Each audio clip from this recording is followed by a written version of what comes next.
হইছে ক? বিয়া তো দিয়া দিছ, কোনো কাম তো শেষ না। শাশুড়ি কাছে আটা গুলবার আমি কি করাম? আমি থাকতে তোর কিসের টেনশন? আমি যা বলি তুই খালি ফলো কর। আচ্ছা আচ্ছা, তো প্রথমে আটা দে, কই দিয়াম? তোর মাথায় দে। আটা কই দিবি সেটাও জানোস না, না? হ্যাঁ দিছি। এখন পানি দে,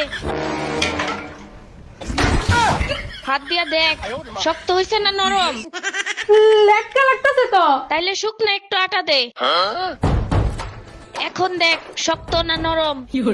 এখন একটু শক্ত হইছে। তাইলে একটু পানি দে, আর শোন পানি গ্লাস দিয়া দিস না, হাত দিয়া দে। এখন দেখ ঠিক আছে কিনা।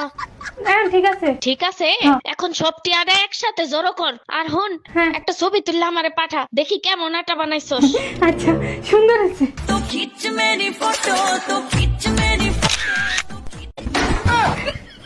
আমার বাড়াই। বড় লোকের বেটি হ্যাঁ আম্মা, দেখছো কত সুন্দর আটা গুলছি? ঘন্টা হইছে, তোর জন্ম দিয়েই ভুল হইছে। ফোন রাখ।